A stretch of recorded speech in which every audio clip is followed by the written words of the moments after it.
Assalamu alaikum everyone. I am Dr. Dania Amir and today I'm here with one very important topic which is carpal tunnel syndrome. I know it's a very fancy term and people actually don't know about it, but इनके अलामात इतने common हैं कि जब आप इस discussion को सुनेंगे तो you will actually know what I'm talking about. Carpal tunnel syndrome is basically a syndrome or a medical disease, medical condition जिसके अंदर आपकी जो नस है अगर at the level of your neck, either at the level of your shoulder or your elbow or your wrist, जब भी वो नस आके इंट्रैप हो जाती है तो वो आपको अलामात देती है, सिम्टम्स देती है ऑफ नमनेस, जिसमें पेशेंट हमारे पास आके कहता है कि हमारे हाथ जो हैं वो सुन हो रहे हैं या sometimes patients they do complain कि हमारे हाथ जो हैं बहुत ज़्यादा हैवी हमें फ़ील हो रहे हैं, दे वेरी भारी हमें फीलिंग हो रही है, ऐसा लग रहा है कि इसके अंदर कोई फीलिंग नहीं है। दूसरा, कुछ लोगों को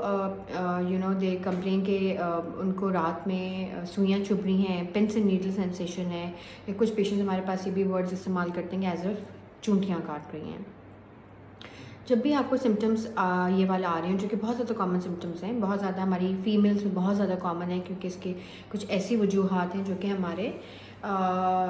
लाइफस्टाइल से मुंसलिक हैं।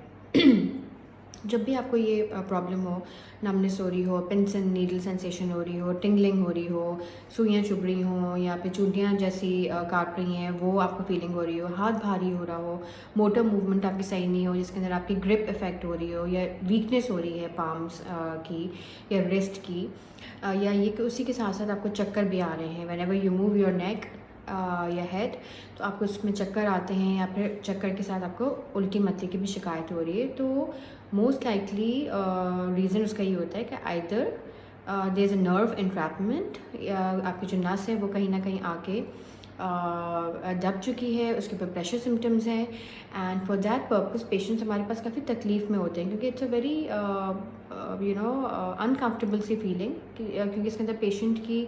जो वर्किंग कैपेसिटी है वो बहुत हैम्पर हुई हुई होती है। तो इसकी कुछ वजूहात हैं जो कि डूएबल हैं कि if the patient knows about it तो उसके अंदर फिर आप इसको प्रिवेंट कर सकते हैं, या ये कि आप एहतियात कर सकते हैं कि वो वाले एक्शंस आप ना करें जिससे ये नर्व के ऊपर प्रेशर जो है वो कम आए। तो today we will specifically talk about carpal tunnel syndrome, जिसके अंदर जो नर्व्स होती है, आपकी जो नर्व है बेसिकली वो at the level of your wrist जो है जब इंट्रैप हो जाती है, ठीक है। यहाँ पर जब पेशेंट आता है, इसको इवन टैप भी करता है अगर इस एरिया को, तो उसमें पेशेंट को लगता है कि सिम्टम्स जो हैं वो यहाँ पर इलिसिट हो रहे हैं। मोस्ट लाइकली जो सिम्टम्स होते हैं वो आपकी thumb, index and your middle finger, and जो रिंग फिंगर है उसकी हाफ, तो 3.5 फिंगर्स जो होती हैं वो उसके अंदर डीपली अफेक्टेड होती हैं। जब भी आपकी ये 3.5 फिंगर्स इफेक्ट होंगी तो आपकी जो ग्रिप है वो बहुत बुरी तरीके से इफेक्ट होगी। आपको लगेगा कि जब आप अपने जार्स ओपन या अनओपन कर रहे हैं कोई भी रोटेटरी मूवमेंट कर रहे हैं तो you don't feel that it grip is 100%।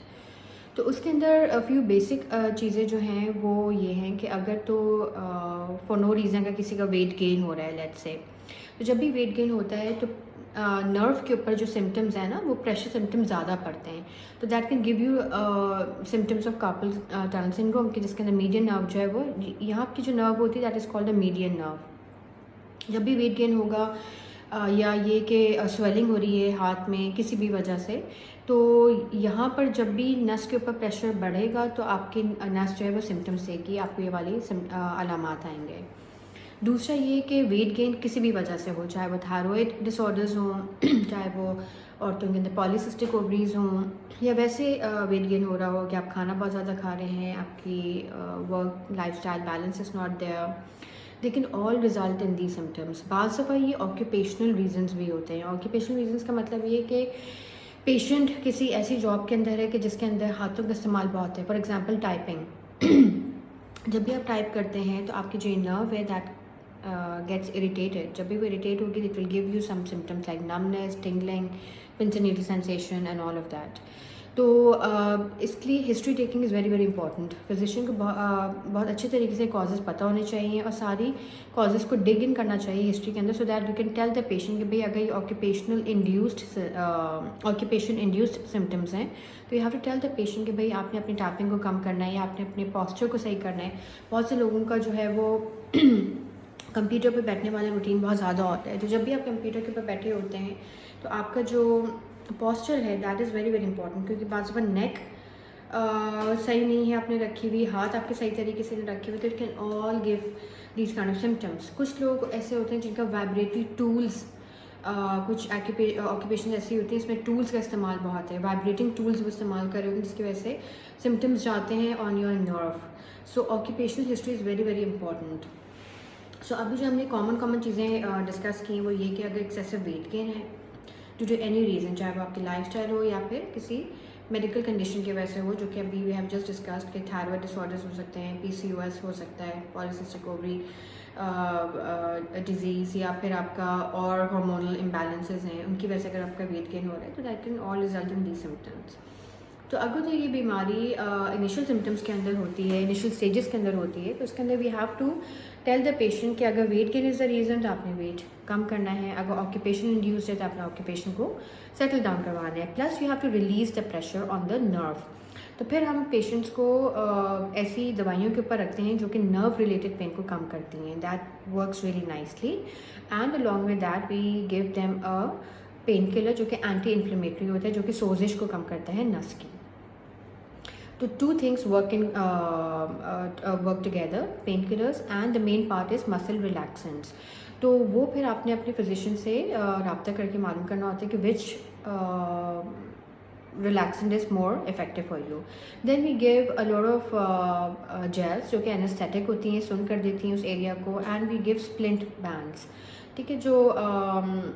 Wrist bands होते हैं जो कि नर्व को एक ही जगह के ऊपर रखते हैं। लाइक रात में अगर पेशेंट सो रहा है या दिन में काम कर रहा है तो हम कहते हैं कि वो आप स्प्लिंट पहन लें, उसके ऊपर कोई अच्छी से जेल लगा के जो कि आपको एनेस्थेटिक इफेक्ट, सुन इफेक्ट आपको दे दे ताकि पेन ना हो आपको, देन वो लगा के आप आराम से अपना काम करें। तो दे वर्क रियली नाइसली।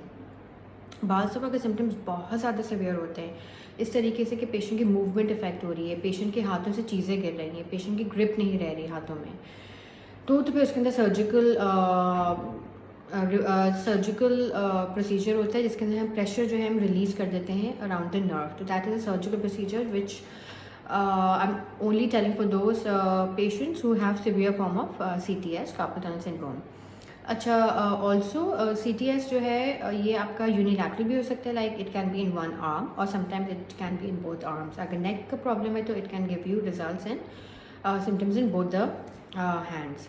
तो ये बहुत ज़्यादा कॉमन है हमारे यहाँ। थायरॉयड डिसऑर्डर्स जो होते हैं ना सबसे ज़्यादा कॉमन होते हैं for these kind of results symptoms. तो जब भी कोई आ रहा है फिजिशियन के पास इन अलामात के साथ, तो उनके फिजिशियन को चाहिए कि वो ये मेडिकल डिसऑर्डर्स को ज़रूर रूल आउट करें, क्योंकि छोटी सी एग्जाम्पल इसकी है कि अगर किसी को बुखार हो रहा है तो आपने बुखार को ट्रीट नहीं करना, आपने ये देखना है कि बुखार किस वजह से हो रहा है, राइट। ये बुखार तो आप पैंडॉल लेंगे, it will get release but it will keep on bouncing back because you did not treat the problem. Likewise for carpal tunnel syndrome you have to rule out the medical causes first. अगर thyroid is the underlying reason, obesity या weight gain is the underlying reason, तो you have to address the cause rather than giving painkillers and relaxants, क्योंकि अगर medical cause rule out आप नहीं करोगे तो it will keep bouncing back. So I hope it did help you, and if you have got any query please do drop it in the comment box and do let me know what you would like to hear from me in the future videos. Thank you so much. Take care. Bye bye.